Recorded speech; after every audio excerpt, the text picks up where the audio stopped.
My name is Brandon, and over the past year, the Delight Cafe team and I traveled across the U.S. researching this rapidly growing industry of CBD products. What we have found throughout the industry were products that were inconsistent in dosage and used ingredients that weren't even lab tested. Products with chalky textures, bitter aftertaste, and worst of all, confusion among the CBD consumers. That's why we created Delight Cafe. A 15 milligram lab-tested, all-natural, water-soluble hemp CBD powder pack. It's odorless, colorless, and tasteless. Add it to your favorite drink of choice, wherever, whenever, on the go. Quickly find your calm, your balance, and your delight when you need it most.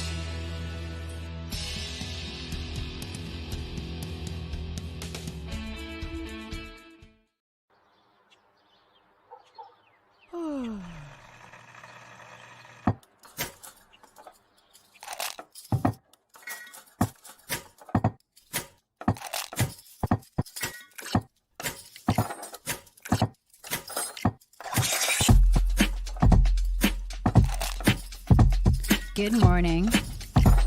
Good morning.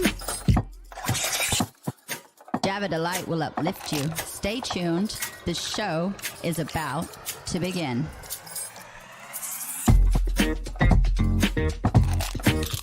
Grab your coffee. Stay tuned. This show is about to begin.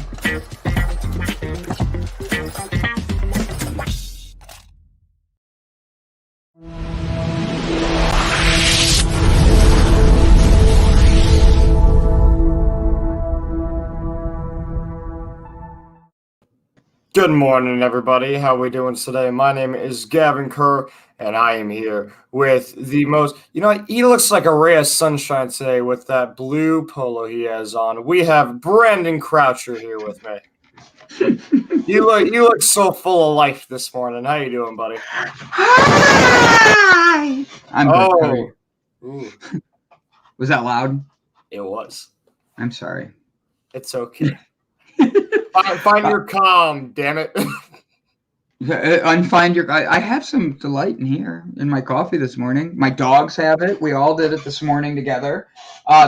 Apparently, the one dog took my flip-flop and decided it's her new chew toy because I don't see it anywhere. Oh, well. I guess I need to... Yeah, they were old anyways. I guess I need a new flip-flop. I do. I need new flip-flops. So... Brandon likes big butts, and he cannot lie. All the other brothers can't deny that when a girl walks in with an itty-bitty thing and a round thing in your face, you get sprung. Ba-da-ba-ba-ba-ba. Hi, Gavin. How was your night? My night was good. I made my first vegan dish ever. So I made what the hell was it? I took a pan and I sauteed up some peppers and onions with some eggplants.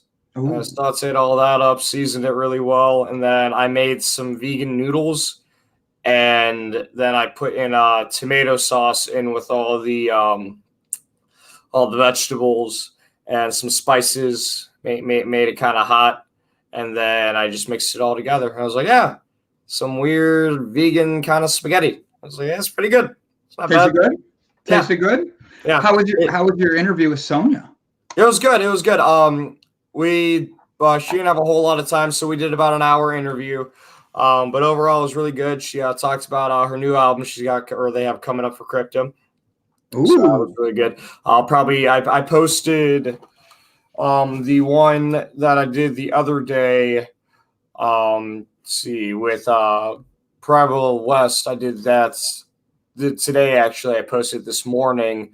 I tried to post it yesterday, but it took forever to upload, and so it should be up later today. And then Sonia, I'll post in a couple days, and then I have another one later today with Whitney Ty, who is a pop singer, and that'll be up sometime next week.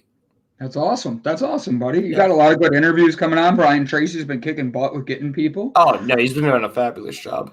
Oh, yeah. Did you get in any fun last night? You do anything? That's why you didn't answer any of my fun text messages. I'm texting Gavin all night, fun little gifts, and I'm like, you never responded. And he's like, you didn't send any words. Well, I was telling knock-knock jokes through gifts. Yeah, all that came through to me was just that I got 3 images from Brandon. So I was like, yeah, I'll check them out later, and then I just never did. Layla ended up coming over last night. We hung out. I taught her how to play chess. That's a good game to learn how to play. It is. Oh, it's a lot of fun. For whatever reason, I've gone down like this chess rabbit hole on YouTube and have refound my love for the game. So, and she wanted to learn so she could flex on her friends that she knows how to play chess, which I think is a really weird thing to want to flex on people. But I was very happy to teach her how to play. So we pretty much just did that for hours because it's a very complicated game and there's a lot of strategy that goes into it. But she got the hang of it pretty quick. Nice. Yeah, I was gonna say, once you know how to play chess, if you become a good chess player, usually that means you're able to read people, read situations. Yeah. You see about thinking ahead, you're planning. Chess is a very, very intuitive game that a lot of world-renowned people, it's their favorite thing to play because you have to pay attention. You have to be in there. Chess players, like professional chess players in tournaments, supposedly they burn as many calories as like professional athletes do sometimes because just how much brain power they're using. That's insane to think about. Just sitting there, just all the anxiety and all the thought that goes into their game. It's interesting to think about, Yeah. So what are you up to this evening? Anything fun? Today I have another interview with Whitney Ty. I have that interview. And then tonight I have, what day is it? Thursday. I have karaoke at Tony K's. What time's karaoke? It's 8 to 11 tonight. Anything fun? Anything you're going to sing that we should all be excited for? I don't know if I'm going to sing today. Well, I'm definitely going to sing tonight. Hopefully there's enough people there where I don't have to sing. But I'm not sure. I've been going through all my songs on my Spotify and all the songs on my laptop and just trying to make a list of all the songs I know how to sing. And then I get there, and depending on, I'll kind of like feel out the crowd as I go and talk to everybody. And that's when I'll determine a song. I love it, buddy. So let's dive into saying hello to people. Jaybird, good to flex the brain muscles. 100%. Yes. Crystal Wolf, we were just commenting before we got on it. We haven't seen you in a while. Want to say hello. Hope you're doing well. Bob Seymour. Dude, we get Bob tomorrow. Are you excited? Guys, join us tomorrow. We'll find Bob. He's been going through some stuff lately and all that. But Bob is 1 in a million, and he is literally someone that everybody, Mama Gotti, we have not seen you in forever. Hello, Mama Gotti. Thanks for the invite. Good morning. How are you, Mama Gotti? Love to see you there. We have up at the top, Bob Seymour and Brian Tracy had a full conversation about coffee this morning, which leads me to our first question of the day. To get the comments in, ladies and gentlemen, answer me this. How many cups of coffee do you need in the morning? How many cups do you need? Gavin, I'm on my first, but I usually do my second by the time I'm on air. But this morning I worked out, I did some other things, and I only do one. What about Mama Gotti says, what a warm welcome. We love you. We're glad you're here. We just want to start the day off right with everybody and with a great group of people. Bob says he should be in Florida tomorrow. He has a wedding. I know he's going to be officiating. Crystal Wolf is, I'm busy little bee at the moment, testing a new toy out today. I want to know what that toy is. I want to know, what kind of toy is it? Is it a remote control car? Is it a airplane? Is it a Nintendo? My mind is going crazy. She also says she has 2 cups of tea, coffee, if that doesn't work.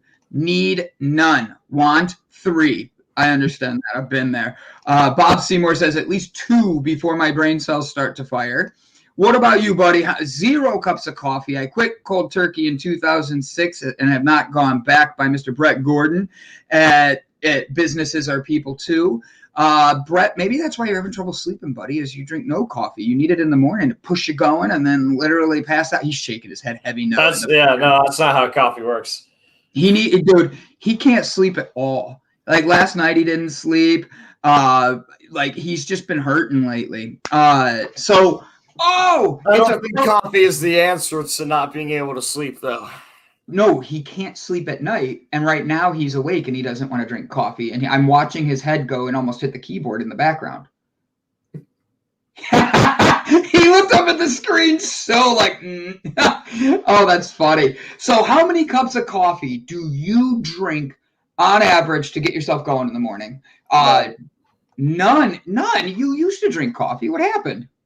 I'll go through phases. Like I was talking to Layla about this last night. I'll go through phases where I will drink coffee every single day, like clockwork, for months, and then just one day forgets to brew a pot of coffee or forget to like get some coffee, and then I'll just stop.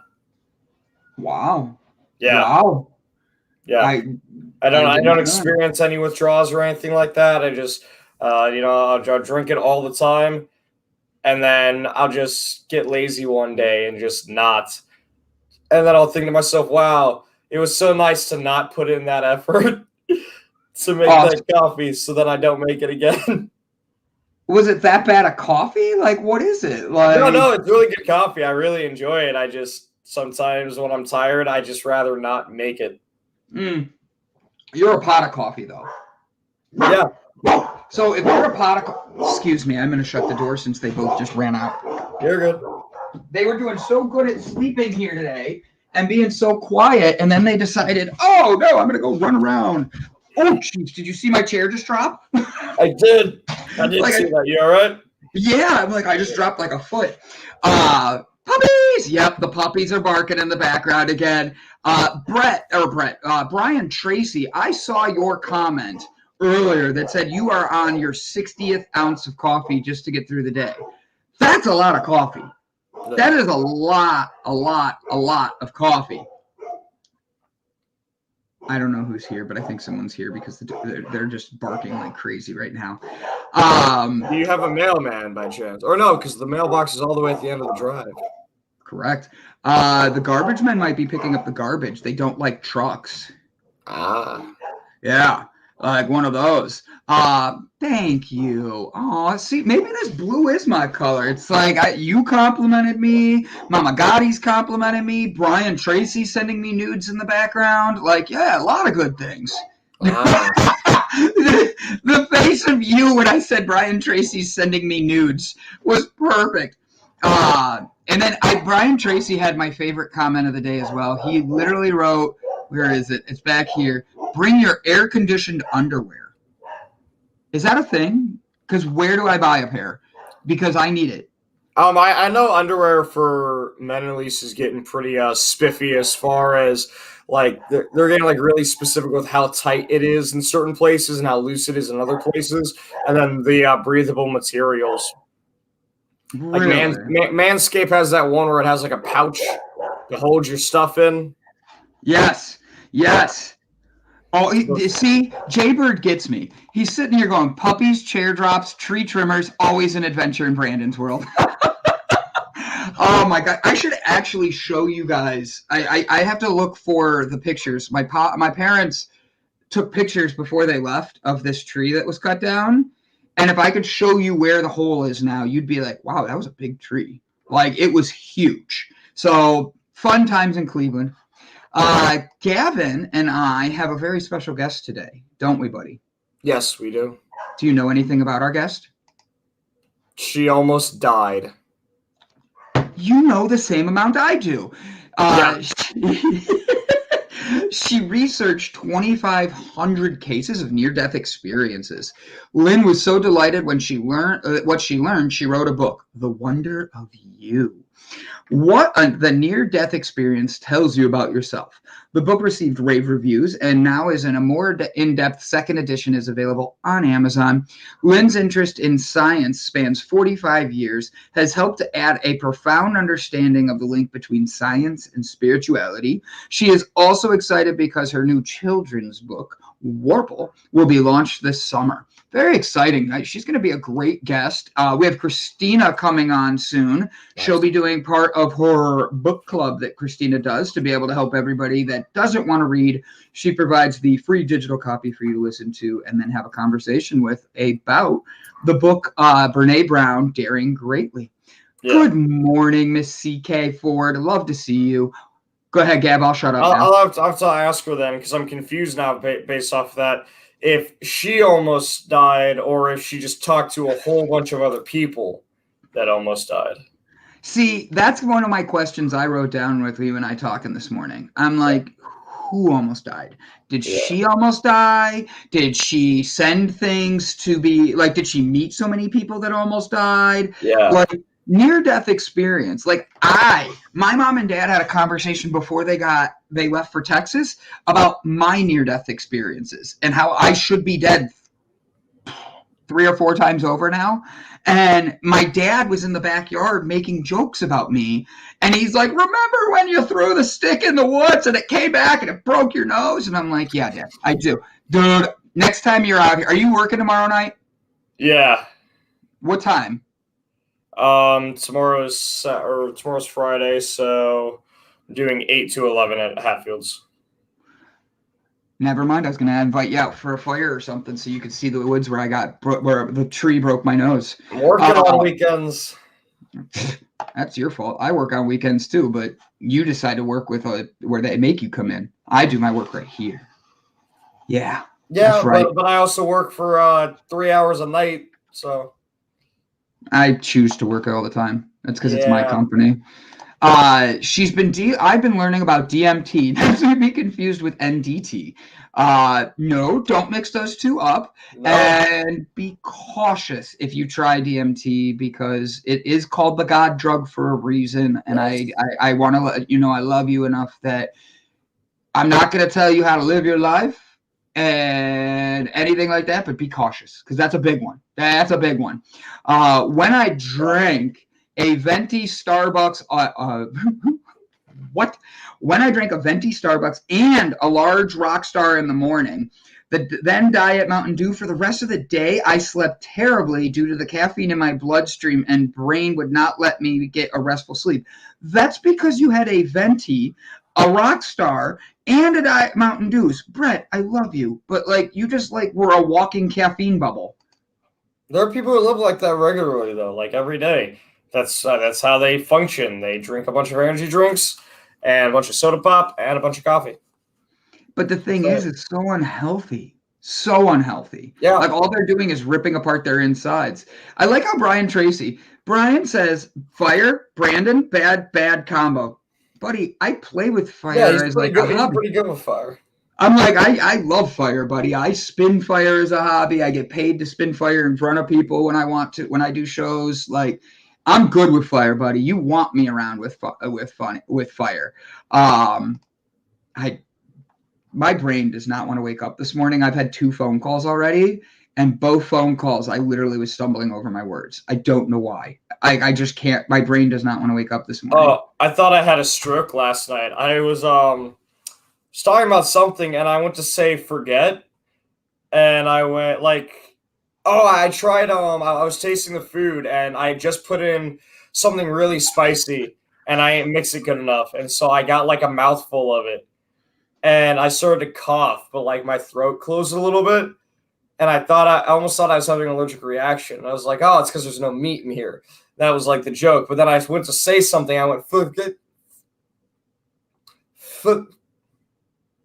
or was it? I just couldn't speak for whatever reason. So that's weird. Was it all right? So was it your mouth wasn't masticating enough? You weren't able to create enough saliva to actually eat the slow food? No. It's I went to say something. Yeah. And I just my muscles just stopped working in my face. Oh, that is weird. Yeah. It's I literally completely forgot how to speak. That doesn't sound healthy, buddy. Mama Gotti responded to me about the DMT. This is a good response. Oh my goodness, I'm a housewife. I'm just watching YouTube videos, not trying to get myself into anything. I am not that adventurous, LOL. But check out Shane Mew's Tales from the Trip. Great entertainment. Honestly, that might be fun to watch. Like, you and I both smiled like that would be a funny one. Yeah. Brett says, stroke me, and slowly stroke me, stroke, Brett. Your humor is just 1 in a million, buddy. Like, it's a song reference that he's making, but it's completely out of context, and I'm probably the only one who would understand that song reference right now. What about Brian Tracy's The Universe Made Me Whole Again? I don't know if that's a song reference or if Brian's got a story for us. Did you just say masticate? Yeah, I said masticate's what your mouth does when you produces like saliva so you could swallow food. I know what I'm talking about. Not masturbate, masticate. I thought it's salivate. Nope, masticate. Masticating. Mastication is when your mouth creates the saliva in your mouth for you to swallow your food. He nearly life into pieces. This is my last resort. Mastication, saliva. Mastication, no eating. Yeah. We can make a whole song about that. All right, we're going to have a challenge for Gavin. He's got to make a new song with the word mastication in it, and the whole song has to be about eating. Sound good? Okay, I could do that. That's pretty No easy. yawning. No yawning. I don't want to see the mastication happen raw. I can do that. It's pretty easy. That's funny. Masticate is chewing. Yeah, mastication. Get your masticate on. The masticate. Oh, shut up. I don't like this word anymore. You don't like this bit anymore? No. Mama Gotti missed us. Mama Gotti, we missed you too. Yeah. So over the weekend you're working, and then next week we have a busy week, but we leave next week for Vegas, end of the week. Are you getting excited for that? Are you ready to drive? Are you ready to rock out with your friends? Yeah. Yeah? Yeah, I'm excited. I'm looking forward to it. Yeah, what are you most excited about going to Vegas for? And is that your cat? Yeah. You have a cat? When did you get a cat? Two. I've had them for years. They're awful. I have not seen your cats, and I've been to your house. I don't ever remember seeing a cat. Yep, I got two. I have cats. No idea. And the one just meows and meows and meows and meows all the time. And then she'll come up and she'll try to like rub on you, and she'll knock my damn phone out of my hand. Or this morning I was laying in bed and she came up and she kneaded on the blanket and her claws went through the blanket and pricked my sack, and I damn near threw her across the room. Oh, I was pissed. I don't like these cats, man. I'm not a cat person.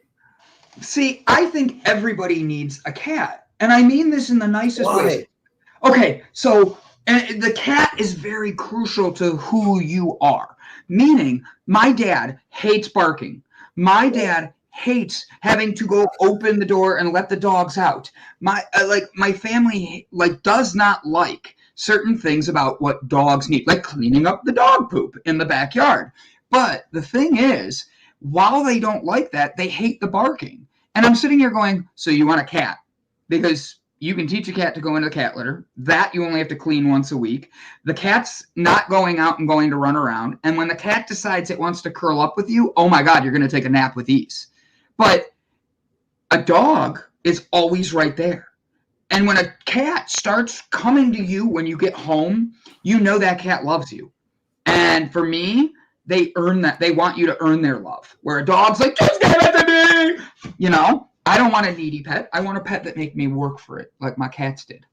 Yeah, so with me, I don't pick up the dog poop. I just mow over it. I just mow over it. So that's not an issue. Don't care about that. My backyard looks fabulous. It's all nice and fertilized. There's that. And then what was the other thing you said? Oh yeah, no. If I buy a pet, I do not want to. Hi, Donna. I don't believe we know each other, but hello. If I I think buy you're a handsome. if I buy a pet, then that is exactly what it is. It's my pet. I do not want to have to earn its love or trust, unless it is something that can kill me. Like it's like some huge animal. Like if I got a bear as a pet, I would want to have to earn its trust. But that being said, it also needs to be a mutual thing. All right, now I'm going to come up with a random question. You Yeah. ready? Yeah. Everybody write in your comments as well. What would be the pet you would want that you probably can't have? Like you said, a bear. If you could have a pet bear, what would you want as your pet that usually is not a pet? There's people that have owned lions. There's people that have owned cheetahs. There's people that have owned a bear. A Rottweiler bear is apparently one that counts. But my thing is, for me, do you know what pet I want? Huh. A penguin. I want a pet penguin.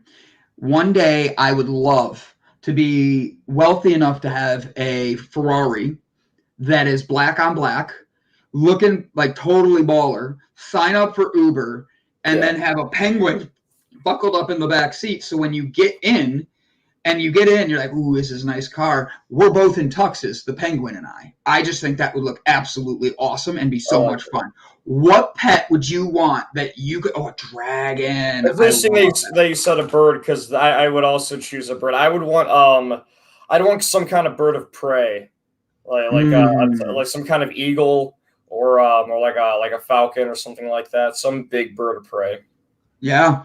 Because they've had them before, and you can do falconing, which is where you train them to fly out and they'll hunt for you, or they'll send messages and stuff like that. They'll travel and stuff. So that's what I would enjoy. Like I always had this like really funny fantasy. There's like this like weird like badass moment where I'm riding my motorcycle down the highway, and there's just this huge bird of prey like above me the whole time. And then I get to a gas station, and some guy's like, dude, that bird's been following me this whole way. And then it lands on my shoulder. I'm like, I know. That would be cool. Like you just you get out of your car, and as you're standing up, it just right there, and like you hit like your stride. Like, dude, like, if we could make a car or a building blow up behind you as you're walking away, that's like the ultimate like pimp scene. Like you're like, yeah, my name's Gavin. They call me GK.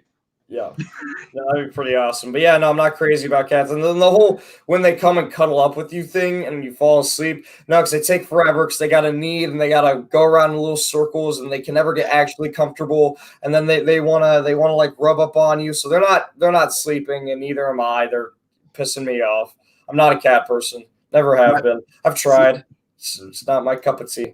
I used to say that, but now, dude, I miss my cats. Okay, so it's also a thing that my one cat was very unique. He never meows. He almost is a dog. He beats up dogs for training, like for real. This cat was like straight thug kid, the black. So it sounds like you don't like cats then. It sounds like you like dogs in cats' bodies.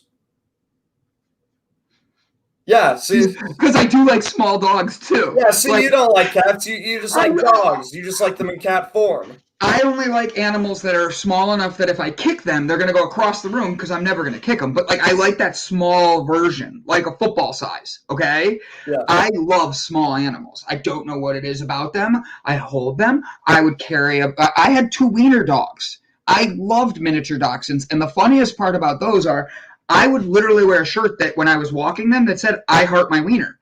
And it had a picture of a wiener dog on there. And people would walk up to me just to talk about my shirt with the 2 dogs because they thought it was so funny. And I'm like, it's not that funny, but it is funny. Like, thanks.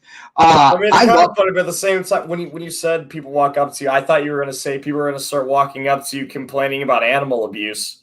No. I would never kick an animal. I'm just saying that's the size of one. Like, they need to be the size of like a football, basketball, soccer ball. Like the size of them that like the teacup. What are they called? The teacup ones, like the pigs. The pigs, yeah, teacup pigs. Yeah, and then you have like dogs that are that size, like the miniature pinchers. Dude, I could not do one of those. Those are too small. I'd lose it like while I'm taking a shower. Yeah. I'd be like, where'd it go? Oh, it went down the drain. Like, it's one of those things. I All right, let's see what some of these pets are. You ready? Yeah. Jaybird says bird of prey equals modern times equals drone. I love that. Hold on, I saw a few good ones.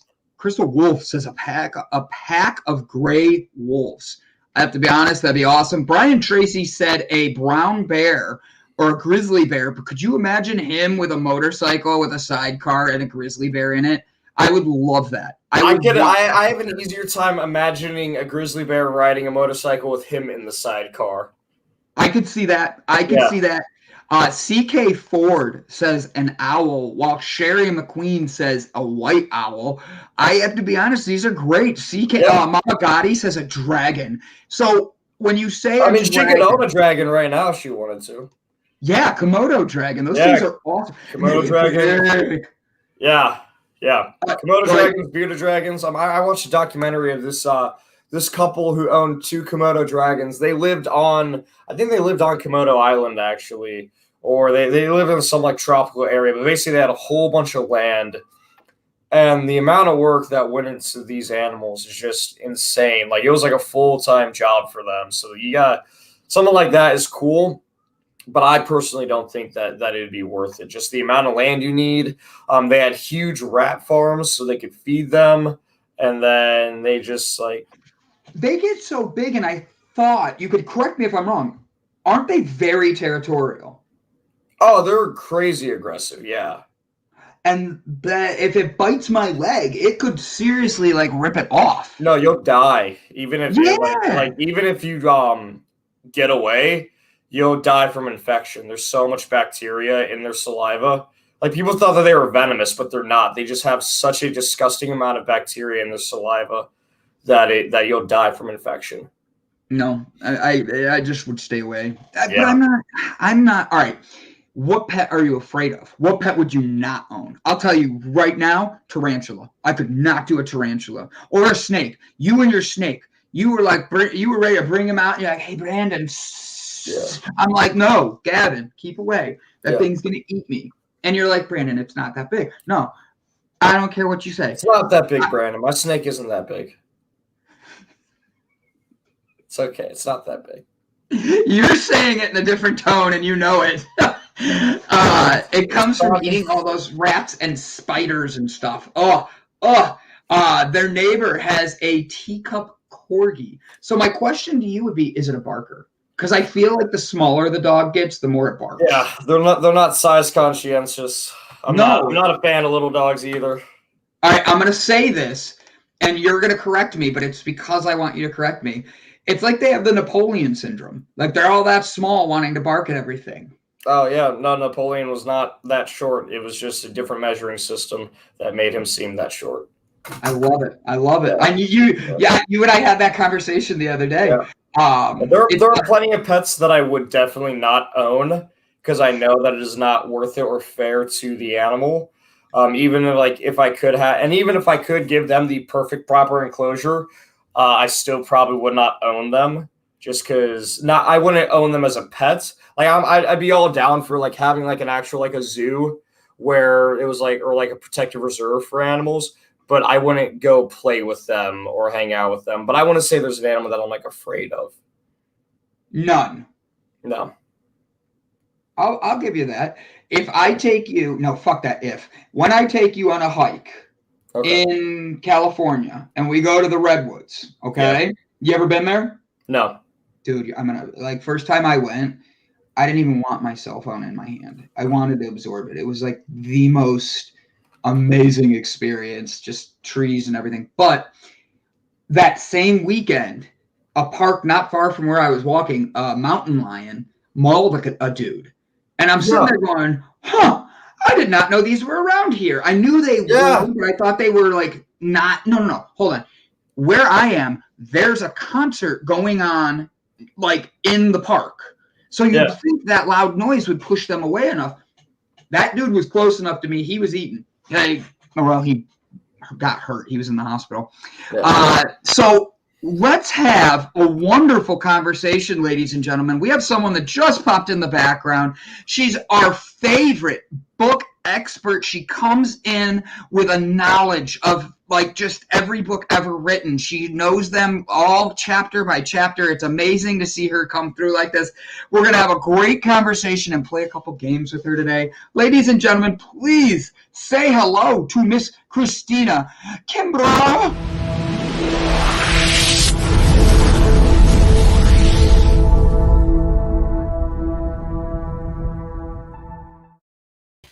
Good morning. I love starting with y'all. So we nice. Love it. We love How you doing, starting with Christina? you. I'm good. I'm really good. I just love hearing you're like, you guys, whatever you're talking about. I'm like, it's hilarious every week. Yeah, if you could have any pet in the world, what pet would you have? That's a great question. A dog. I have 2 cats, but I want a dog. So I was relating to what you guys were talking about. What kind of dog? A bigger one. We were talking about like getting a German Shepherd, because my husband has a friend that's his mom like breeds them, but we were looking around our house and we're like, we're terrible at cleaning the cat hair up that like just comes from cats. We're like, if we get a big dog, like, I don't know. We've got to. Well, it's like I have a Rottweiler. He's 130 pounds or so, and I never have to deal with his hair unless, like, I guess when I sweep. Yeah, I sweep. Yeah. I vacuum maybe once a week, but like I don't really have a hair issue. He doesn't shed a whole lot. Right. So that's what I was thinking. The other thing is my husband's going to go on deployment a lot, so I kind of just like want like a dog that's, not mean and scary, but just something that will bark, if someone comes to the door, that kind of thing. And then I'm also a runner, so I want like a breed that can run. That was good for running.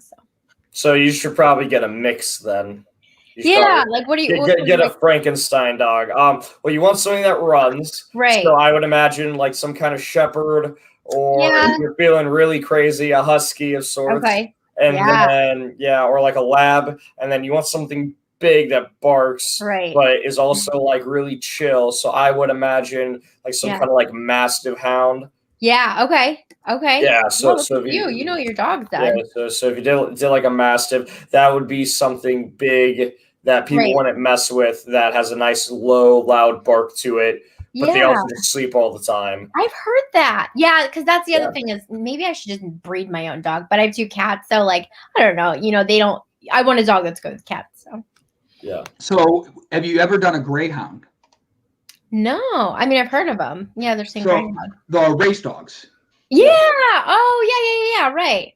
So in Florida, dog racing was huge. Okay. And they illegalized it or made it illegal. And so a lot of people are getting rid of their dogs because they only had them for racing. Wow. So there's a huge amount of greyhounds out right now. And I will be honest. Christina said, Crystal Wolf stole it from me. Brian, greyhounds are lazy as whoop. And the truth is, they love to lay down, but the minute you get to go get them running, they will run with a long time. Yeah. Gavin and I had a meeting a couple weeks ago with a group of guys, and they brought their dogs. It was in their backyard, and they have 3 greyhounds. And those dogs just wanted to curl up with us and just lean on Gavin. They were like, "You smell so young. We love you." What would be a pet you wouldn't want, Christina? I mean, any kind of snake, rodent, reptile. No, just no. I told my husband if we have kids that like want those things, that's a hard no. Like I'm pretty open and want my kids to try things, and that's just a hard no. My Puerto Rican family, they used to have mice for their children. They had a mouse named James, and Jeremy was probably 7 years old at the time, and his little sisters and cousins were younger than that, ranging from ages like 4 to 6. Yeah. And they accidentally smothered this little mouse. They smothered Jeremy's mouse in a blanket. And he was so upset. He was crying, and he comes over to us, and he's like, "They killed James." And the girls are like, "We're sorry. We were just washing our hands." And he yells, "With James!" at them. And so what Cassandra, his mother, did is she took it to the store to get a health bath. And anytime these mice got sick or died, she would take them to go get health baths. Oh my God. And they had to use special chemicals to make them feel better. And these special chemicals would change the color of their fur. Oh my God. And so like every other week, she was just bringing home a new mouse that had gotten a bath. Right. That reminds me, I have a PSA. One of my really good friends here in Virginia her son had a bird, and he loved this bird. And she lit a candle next to the bird. Oh shit! Killed it, suffocated it. Yeah. Oh, okay. Really? So she wasn't doing it like to do that on purpose, but she loves candles, and the cage was right next to this candle, and she didn't know, and she came back hours later, and the bird was dead. Wow. I thought you caught it on. I thought she caught it on fire. Oh no. So don't do that. I guess I didn't. It's supposed to be common knowledge, but like, if you have a bird, don't burn a candle next to the bird. Like if it's in the cage. I mean, yeah, I don't know how that makes sense at all because it's a cage, so the air would flow through. Yeah. And then I knew people who had birds who were religious chain smokers in their house, and that bird was fine as far as I'm concerned. I don't know. It was a tiny bird, so I don't know. But yeah. Her son was like devastated. I mean, can you imagine telling your child, like, I suffocated your bird? And then my best friend's mom had a hamster that she was like a clean freak, and she gave it a bath and she blew dry it and fried it. Oh shit. So PSA, just for anyone out there. Wow.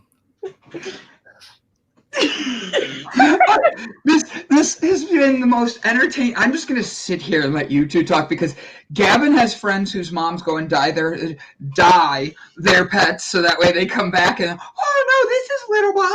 And then Christina's over there like, so I'm not a bird fan. Birds hate me for some reason. Yeah, and I don't like. Anybody that's ever owned a bird. If I walk in their house, they're like, hey, B, guess what? This is my bird. Let me open the cage and show you it. And the thing comes out, and it's like right at me. I'm like ducking and like. Why do you want a penguin then? You understand that's a bird, right? It's not going to fly at my head. They can't fly. No, but it'll peck the shit out of you. No, they don't. They're very loyal. Penguins find their mate, and they love forever. I would be his so it's gonna peck you. No, he's gonna connect with me. Yep. Yeah, he's gonna connect with you. All right. So sounds like it. Yep. Him and I only want a small one. That's a great question. So, what's like a non-traditional pet that you guys would want? That's what we just asked you. Oh, okay. Sorry. What would be yours? We had wolves. We had owls. We had. Yeah. I said a penguin. Gavin said a. What did you say? Bird of prey. A bird of prey. Yes. Like a falcon or an eagle or something. Yeah. I would say I know people. I saw this in Florida. So it's not traditional, but people do have them. Is probably a pig, like a small teacup pig. Yeah. I've seen them. They're cute. They're really smart too. So. Bacon. Piggin? Is that what you said the name would be? Piggin? No, I said bacon. Oh, That's they get old. You get hungry. Right. You crack me up. I was watching Naked and Afraid. It was men versus women. And you guys ever seen that show? Oh yeah. So yeah. So Naked and Afraid, it was Battle of the Sexes, and this caused a lot of controversy with people. People were pissed about it. And in all honesty, I don't feel bad at all about it because the men, they found an alligator. They found a small alligator. They got behind it. One of them distracted while the three others got behind it and jumped on it. Yeah. Flipped it upside down and killed it. Oh. And that's what they ate. They ate a goddamn alligator. The women found like 2 or 3 pigs where they were at. And it's rumored that they were put there for them because they haven't been eating anything. They couldn't find any food. So it's rumored that these pigs were put there for the women by the studio. But regardless, they found these pigs. Oh my God. And they befriended them and made them pets while they were starving. And they started feeding the pigs what little to no food that they had for themselves. And then they just left them there. They're like, all right, bye, pigs. We're going to go to our next campsite now. What? They probably Sounds didn't know like how they were women, supposed to cook it. Yeah, they were nurturing. They were nurturing, man. They We were have more starving, empathy is than what they y'all. were. They were. I agree with you. What I'm saying is like, all right. So the guys, they came up with a plan. They got behind it. There's an alligator. Like, never name your food. Yesterday. Yeah. Like yesterday, Sherry McQueen. Yeah, it was a good movie. 50 First Dates. It's the only way my relationships last. Apparently, is I have to keep dating, have them forget about me. But so with that though, I think it's they were nurturing the pigs. They were meant to that. But if you don't know how to cook it, you're just gonna go kill it and then put it over a fire? No. Like, if you don't know what you're doing, you're gonna be like, well, shit, I might as well take care of it. And that's if I'm hungry, I'm gonna. You're a guy. If I'm hungry and I see an animal, I'm gonna kill it. I'm gonna put it over a fire, and I'm gonna say, well, I hope that I cooked this long enough, and I'm gonna eat it because I'm starving. I'm Christina. If you were on an island, naked and afraid, would you be able to kill a pig just to be able to survive? I mean, I don't know. I've had this conversation with my husband. I think if you get hungry enough, like totally realistically, like something in your brain is going to change. So I think your survival mode's going to kick on. You know what I mean? Yeah. My husband had to do this though. Like, this was a real situation for him. He is a rescue swimmer. And so they put you something through school where they drop you off on an island or like somewhere remote. You don't know where you are. Because, like, say the helicopter crashes, right, and he goes into enemy lines, he has to live, right? Yeah. He had to take a bunny and break its neck to eat it. Yeah. In front of everybody? Yeah. I mean, that's required. Like, and I bring that up because I was like, I don't think I could do that. Yeah. I just don't think I could do it. I don't think I could. Look, but I mean, if you have to survive, like, that's what they had. Those were what you know what I mean? So it was, I mean, I had to break the bunny's neck and eat it. And fire, bake, soup, veggies. Like, it seems like people would do what they need to do just to be able to get by. I ate bamboo viper, Philippines during the jungle environment. I used to. Mama Gotti cracks me up. I love Mama Gotti. Look at her here. I'm going to bring him up because you're not going to. I would kill the pig so fast. You have to read it like she would say it too. I would kill the pig so fast. We're both like just so fast. Well, you guys have some really interesting viewers. This is awesome. Oh, we want them to interact with us. We want them to tell us about like I would go to the grocery store. Joe's like, no, like not at all. Mama Gotti's laughing at us. So for real though, like, what do you do with that? Like, I could not. I don't know if I could kill a pig. A pig maybe, but an alligator, I'd have no idea how to cook it. I'd have no idea what I'm doing. And you cook any meat till it's hot. Just put it over the flame. I'm starving. I'm not trying to season it and make a gourmet thing out of it. Here's another question. What would you do? So my husband, again, I can only bring my husband's experience because I'm clearly not that adventurous. Anyway, he was in the hill country of Texas driving. No one was around, and he hit a deer, right? Yeah. And the deer was still alive, right? Yeah. And he knew that and there was no cops to call. It's, if you know anything about hill country, Texas, it's in the middle of nowhere. Anyway, no cell service. So he's a very compassionate person, and he took his knife and slit its throat. Good. So could you do that? Could you do that? Yeah, I have done that. Okay, I couldn't do that. And we've had this debate for a long time, like, but that's the humane thing to do. And I'm like, I don't think I could do it. I can do it. You just let it lay there and just suffer? I guess. I don't know. That's worse. Yeah, I know. That's what he said, but I don't know. So Brian Tracy says, "Ooh, a new restaurant idea: kilt pigs." That's hilarious. All I could picture is that restaurant that's like franchised, the Twisted Kilt. I hate that place. Yeah, that's in Cleveland, isn't it? Or there's a few of them. Yeah, I've never heard of them. It's an Irish bar with a bunch of scantily clothed women. I'm not a fan, but at the same point, it's whatever. But like, pretty name. It's a pretty name. All I could picture when he said that was pigs in the outfits that they wear at the Tilted Kilt, and I'm like, Like, that's why I started laughing. I'm like, oh, wow. Oh, my God. Mr. Wilson can't cook a volleyball. No, you can't. Oh, man. I agree with your hubby, though. Someone said roadkill soup. I love this. So my best friend and my family's from West Virginia, and my best friend's family sells roadkill cookbooks. Like, they just sell them. Yeah. So, because they know how to like take the roadkill and make it. As long as you get it fresh, it's like if it died any other way. Right. Like if it has to be within like a certain amount of time that it was killed. Like if you, whatever. Yeah. Yeah. Like your husband, after he hit and killed that deer, he could have easily taken that home. As long as the insides didn't like blow up and get stomach acid everywhere, then he could have taken that home, and that would have been a good month's worth of eating. And he wanted to, but he was by himself and he couldn't physically like lift the deer himself. But yeah. Crazy. So, Christina, after today's show, you're going to be doing your book club. And I'm trying to figure out how to make that segue smooth. Well, yeah, there's no killing involved in my book club. So if you don't, it's a very mild, chill conversation. Yeah.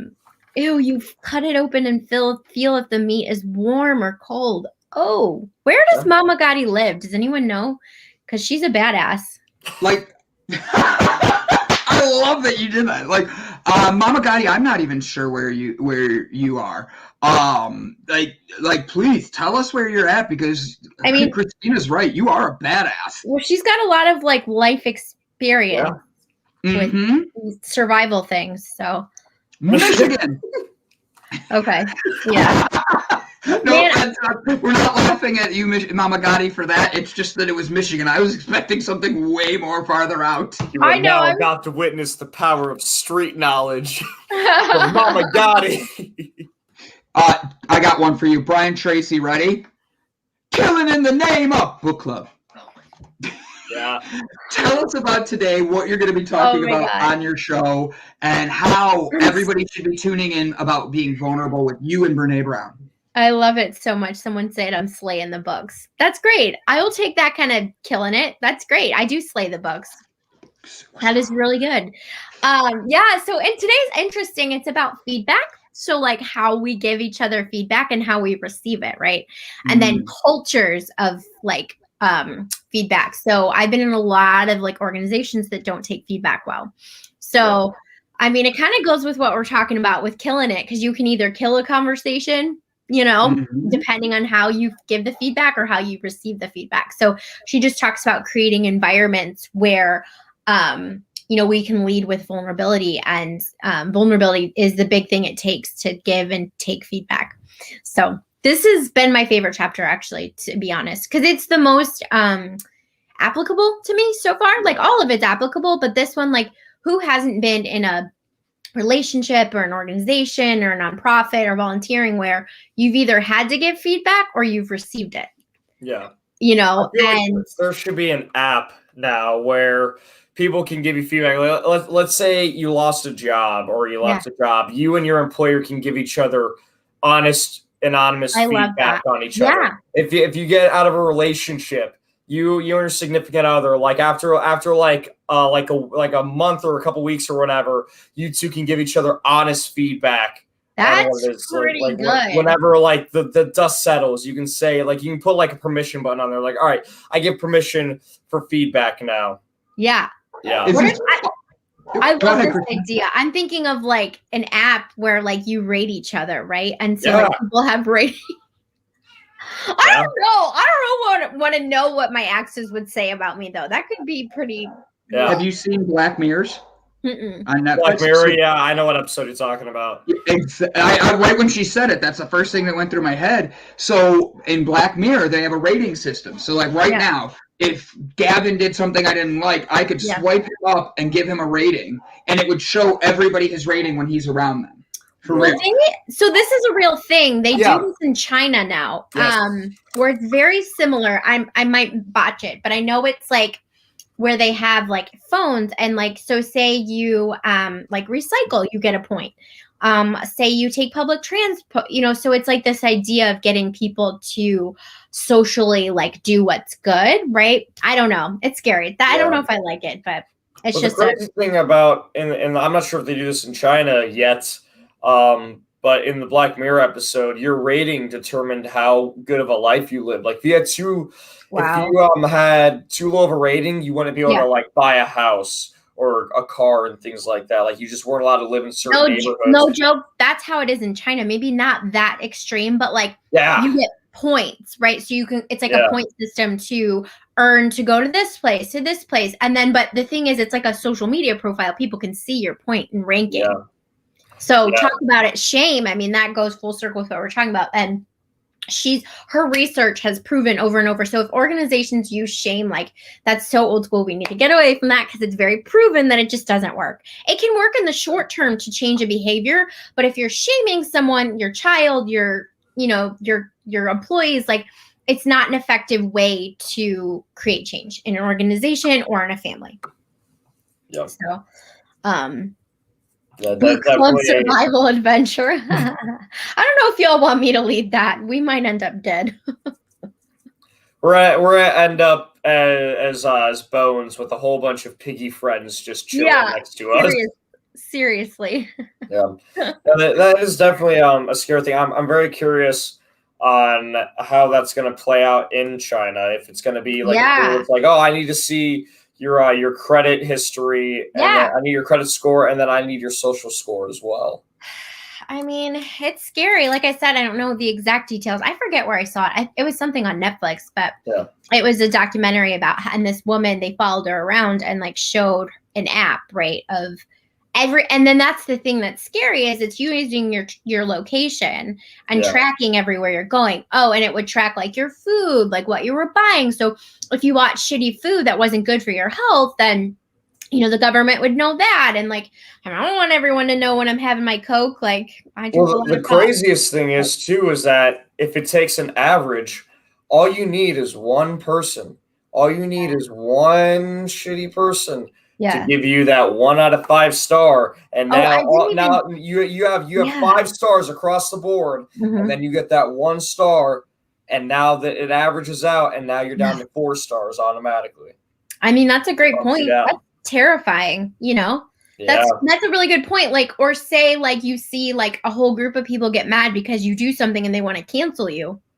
What if they rate you? You know what I mean? Like, so a whole group comes towards you. I mean. Yeah, it just sounds awful. It makes no sense. Yes, it's giving too much power to the general public. They literally need a Brene Brown in their culture because that's the epitome of shaming someone into a better behavior. And again, it's just not sustainable. It's not like a way of doing things. So maybe it'll just be like a reward system. Maybe if you get enough points, you get a gift card to Starbucks. Maybe that's what it's like. Hey, I would do that. Yeah, you're a nice human being. Here's some free coffee and a scone. Yeah, you're not a piece of shit. Yeah, I like you. You get free burritos at Chipotle. You just mentioned 2 of my favorite places, so I'm down. Yeah. I would do some good stuff. I'd try to be a better citizen for some Chipotle. See how quickly she just signed away like half of her social rights and freedoms?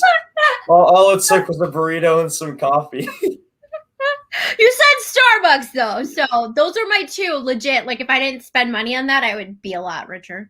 Yeah. So that's your weak spot right there. It is. That was good, Gavin. Though I did like sign away my entire life and all my rights. Yeah, I'm just imagining you now in like a slave camp, just chipping away with a pickaxe. You got the full jumpsuit on, right? And then at lunch you got Starbucks and you got Chipotle. And but I'm like double fisting it with like coffee and a burrito. Yeah, you're just as happy as can be, just living in this internment camp. That is so funny. You can't cancel people you don't like. Yeah. I literally am sitting here going, I'm just going to let you 2 talk today because you guys are going back and forth. And the cat wanted in on the conversation too. You hear that? Look at his face. So, Christina, your favorite 2 are Starbucks and Chipotle. Gavin found your way to get you to lure you into his creepy van. That's when it worked. Yes. I'm trying to think what mine would be. What would be It my rubs the weakness? sour cream on its skin. Oh my God, don't. I can't with that movie. Oh my gosh. So now I want to know what your secret thing would be that people could get you to lure you into a creepy van. I think mine would be ice cream. I really do. They'd be like, we have mixed ice cream. Shh. What is that called? Twist. We have twist ice cream. Shh. I don't think that there is something that a person could lure me into a van with. Baloney. I can tell it, but I'm not going to say it on air. Is it something sexual? Because no, that'd be like the biggest of red flags. If I had somebody pull up to me in a big white van and had this very attractive woman or dude in the back, I was like, "Hey, you want a piece of me?" Like, hell no, this is hostile. Guys, I'm gone. Like right there. Come here, Brandon. We have ice cream and onesies. Gone. Literally out the door. You guys will never see me again. It puts the ice cream on the skin, 100%. Christina, you're doing your show today at 1 o'clock. At what time? I think we said like 12:30 maybe. Yeah, that's what I thought. It's 12:30 or 1. I forget. Yeah. Directly after today, she's going to be getting ready. She will be going live on the Delight Network, on her network. We will be talking about Brene Brown and Christina's Corner. Guys, make sure to go give her a follow, a subscribe, a love, and be there today at 12:30. She talks about being vulnerable with Brene Brown. Christina, thank you for coming Thank you. on. I look forward to Thursdays and these very random, fun conversations. Absolutely. It's always a pleasure to have you. I do have one question for you. Of course. I looked up one thing. What state is it actually on the books that it is illegal to drive blindfolded? There is one state it is on the books. It is illegal to drive blindfolded. I found a bunch of them for today. I was excited for this. Yeah. But it's the only state? Like that's not a law anywhere else? Nope. Apparently you can drive blindfolded in Ohio, you can drive blindfolded in Michigan, but you are not allowed to drive blindfolded in this state. I'm going to go somewhere in the South, like Mississippi maybe. Oh, you're so close. You're so close. Mama Gotti says Utah. Gavin, what's your guess? Tennessee. You know what? I'm going to do this. Christina's going to have to sit here for a second because I'm going to bring in our guest and see what Miss Lynn thinks because she's in the background now and we're here to talk about near-death experiences and we're going to find out what her pets she would not want to have or would want to have is and what Gavin can have to bring her into his creepy white van. Ladies and gentlemen, let's find out if Lynn knows what state you can wear a blindfold and drive.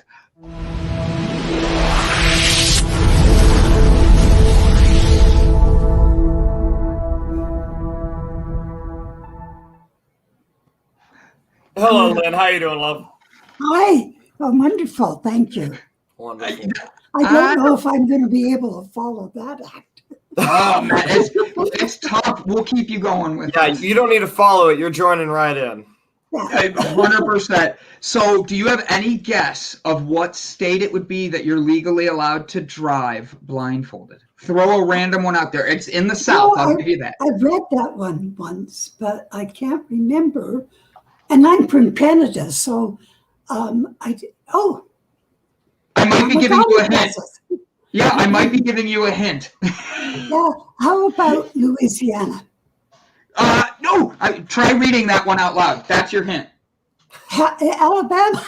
Yes, you did it! See, look how good you are. Lynn comes in and knows her states you cannot drive, or you cannot drive with a blindfold on. So, Miss Lynn, thank you for being on today. Or Miss Russell, thank you for being on today.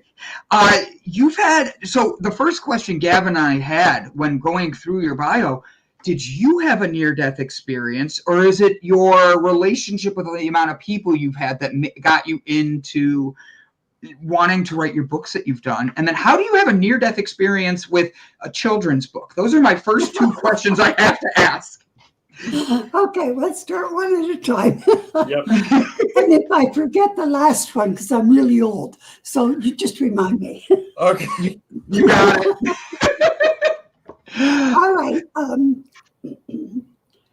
First of all, what a near-death experience is when a person dies and their soul leaves their body, and so that's a near-death experience.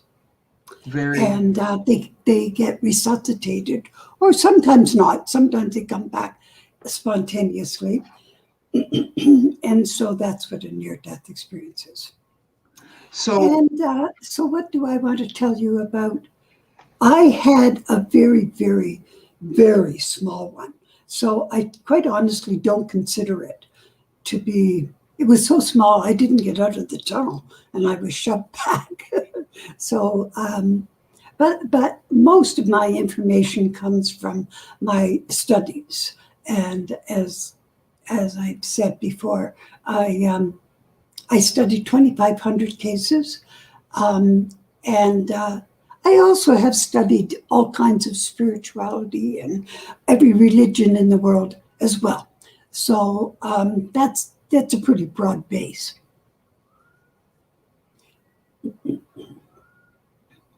Oh, so what was the next part of that question? I muted myself, so I thought Gavin was going to go in with that one. I'm sorry. You had more questions that you were asking. I had That's two. what I was waiting for. Well, my second one, because her answer, I have so many more questions now. So how did you even find these subjects to have 2,500 people that are near-death experiences, and what brought you into wanting to know their stories? Well, I've always been interested, always. I just love those kind of things. So I've always been interested in near-death experience. And primarily because I wanted to find out. I was raised in an atheist home, and so I had no idea what happens after death. And so I wanted to know what happened after I died. Yeah. So that actually was why I did all the research, and not necessarily on near-death, but spirituality and so on, to look for answers, to try and find out what was going to happen when I died. And that began when I was a little kid, like 9 or 10, really young. And sorry, my voice. And so, just a sec. No, take your time. I'll have a drink with you. Ready? Cheers. So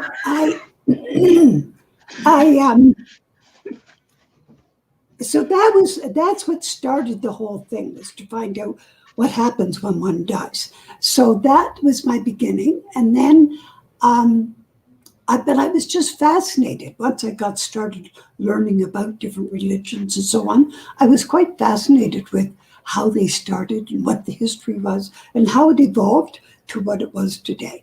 So that was part of mine. And then, of course, there was a new spirituality that came out around 70s, 60s, with the boomers. And so that was fascinating too. And so I was just in on it all. And then when I retired, I wanted to write a book. And the book I wanted to write about had a woman who was astral projecting. So I needed to answer some questions about whether anybody who astral projected could even do the things that I was saying they could do. So so that I was looking online to find a place, and I ran across NDERF, and that's Near Death Experience Research Foundation. And they do research on near death. They also had a segment on out-of-body experiences, but I think that's gone now. I don't think they do that anymore. Anyway, so that was brought me in. Well, then, where could I belong but there? So I just stopped. And then while I was on there, and there was a chat line at that time, that's gone as well, because it's just huge now. So when I was on there, Dr. Jeffrey Long, who owns the website, asked for somebody to do research for him for a book that he was going to write. And so I put my hand up because I was just newly retired. I had all kinds of time, so why not? So that's how it worked out. Whoops. So what was your near-death experience like? I know you say you don't really count it as one, that it was very, very small one, but what caused it, and then what was the process like from your memory? Yeah, I actually, because it was before anybody ever knew anything about near-death experiences, so I sort of thought that it was my imagination or hallucination or something. I was really, really ill and had a very high fever. And and then 1 minute and it was literally 1 second I was in my body, and the next second I was out, I was gone, and I was in a tunnel. I was just instantly in the tunnel with this guy, this guide that was taking me up, and I was very confused what was going on. I had no idea. But I knew that I had died. That part I knew.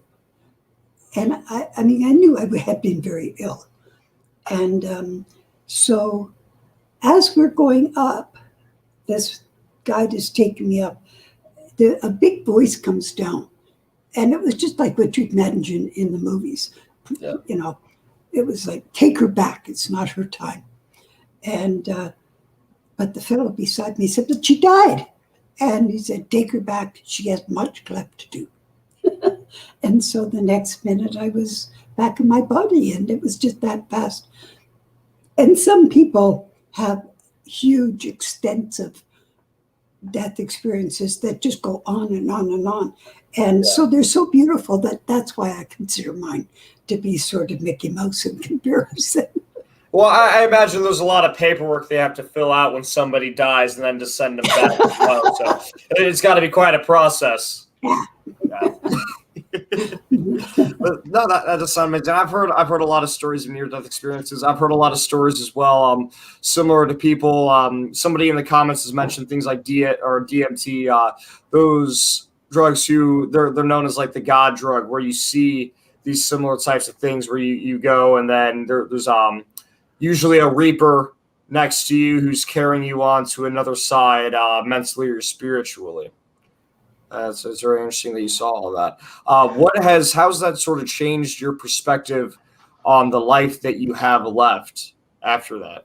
Mm-hmm. Well, it's changed me completely, because the death experiences were I learned a great deal. As I said, I'd already been doing a lot of study on near-death experience, well, on religion and spirituality and so on. So I had questions that I couldn't answer, and the depth of the information that was coming back was so amazing and answered the questions that I had. So I just couldn't wait to write the book. That's what started me writing The Wonder of You, was, and that's the name of my book, because it was answering all those questions. So that's what I was after, was to tell people what happens at death, and also to answer some of those questions that we don't know, and I've just been so fascinated with them.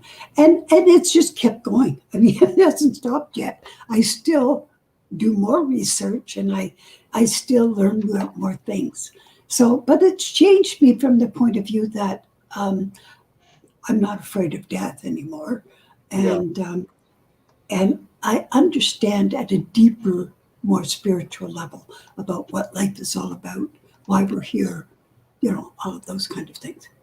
Can you elaborate on that a little bit? Because you have different studies from that, where you've mentioned you've studied different religious practices and different ways of this.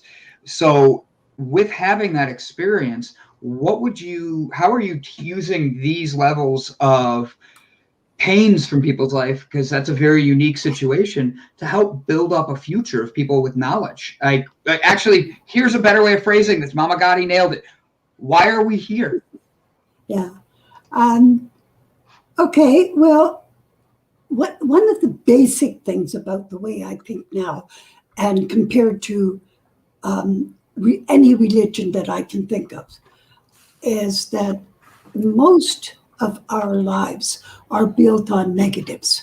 We learn that we are bad, or that we need to be improved, or that we're not quite there yet, whereas my thinking now is that we are absolutely magnificent beings, and that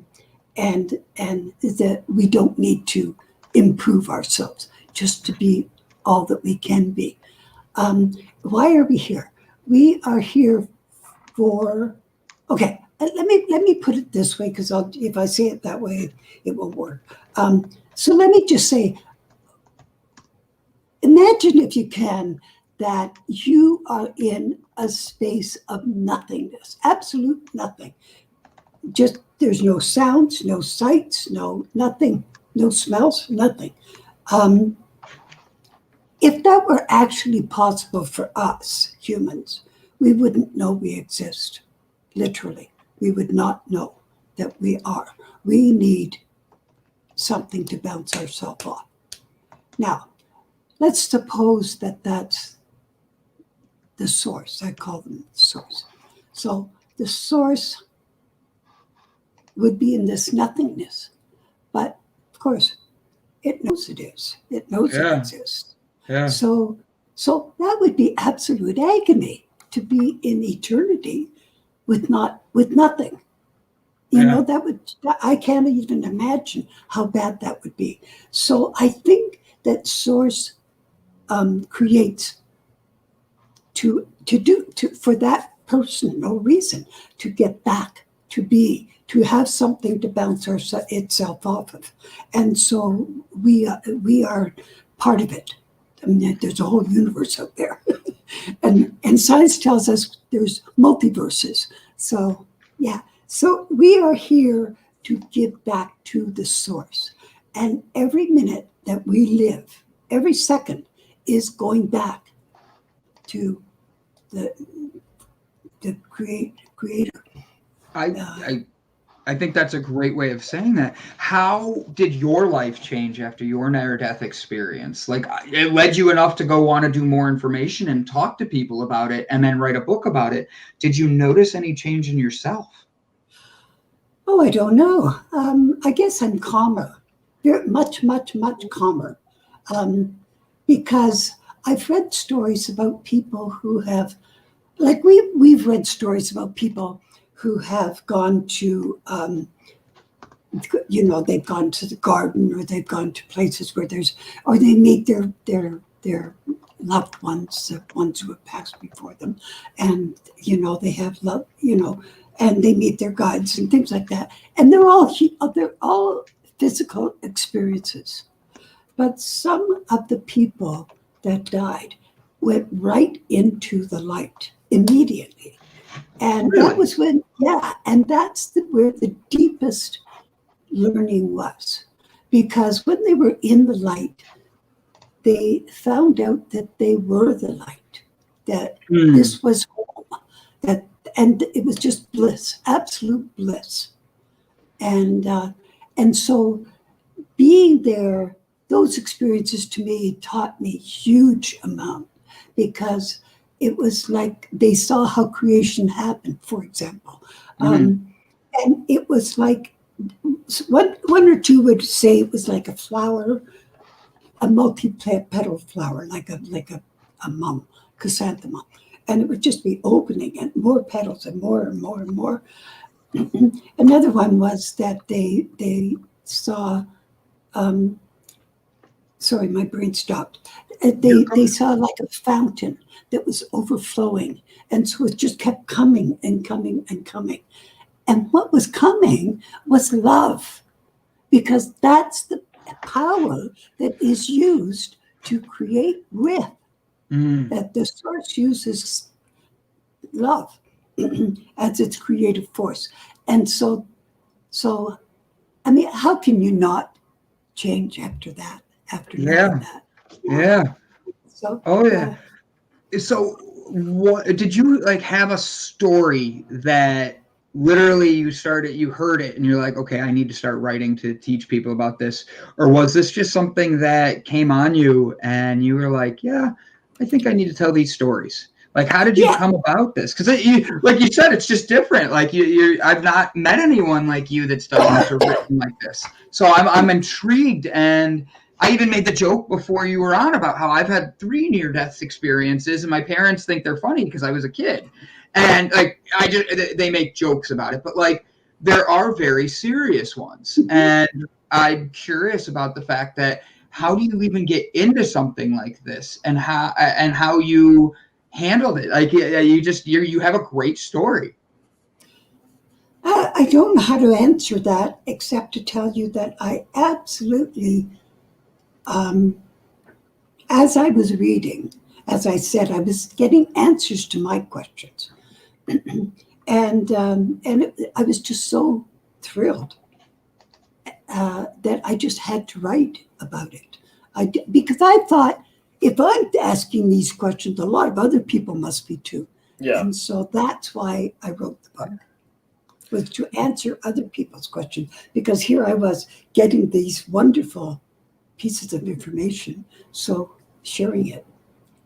What is the impact that you've seen on people? Like, have you done like any sort of presentations with the book, and then you have people come up to you to talk about their experience after? Like, what's the impact that you've seen on the readers and the people who can relate to these scenarios?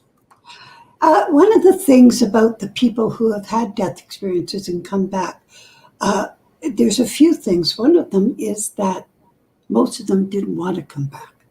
It was so beautiful there that they wanted to stay. Yeah. And I'm sure you've already heard that before. But they, one lady came back, and she'll stick in my mind till I die. And she said that she was in so much pain, not only physical pain, she was emotional pain, because she did not want to be here. And she said, I'm just putting in time until I can get out of here.